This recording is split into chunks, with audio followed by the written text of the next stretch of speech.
انصاف پر پابندی نہیں، صرف انتخابی نشان چھینا گیا، ہمیں آزاد کہنا چھوڑ دیں، یہ آئین کی بھی توہین ہے۔ میڈیا سے گفتگو میں پی ٹی آئی رہنما لطیف کھوسہ نے کہا کہ اقتدار کی بندر بانٹ ہو رہی ہے، جمہوریت کا مذاق نہ بنائیں، ہم نے ظلم کا بدلہ ووٹ سے لیا ہے، ہمیں کسی کے ساتھ بیٹھنے کا مسئلہ نہیں ہے، سیاست میں دروازے کھلے رکھنے چاہیے۔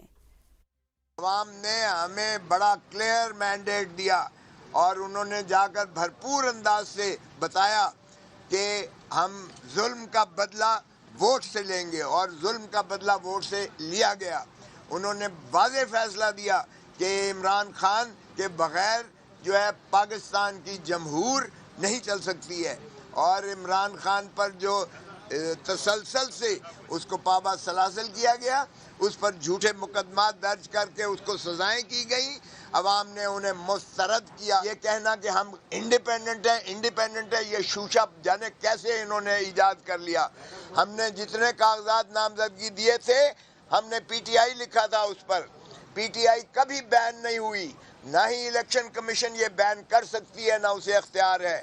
یہ سمبل صرف ہمارا لیا تھا، ہم تو ایک جو ہے بلہ لینے گئے تھے، انہوں نے جہیز کا پورا سامان ہمیں دے دیا، لیکن بلے کا ووٹ نہیں تھا، ووٹ عمران خان کا تھا۔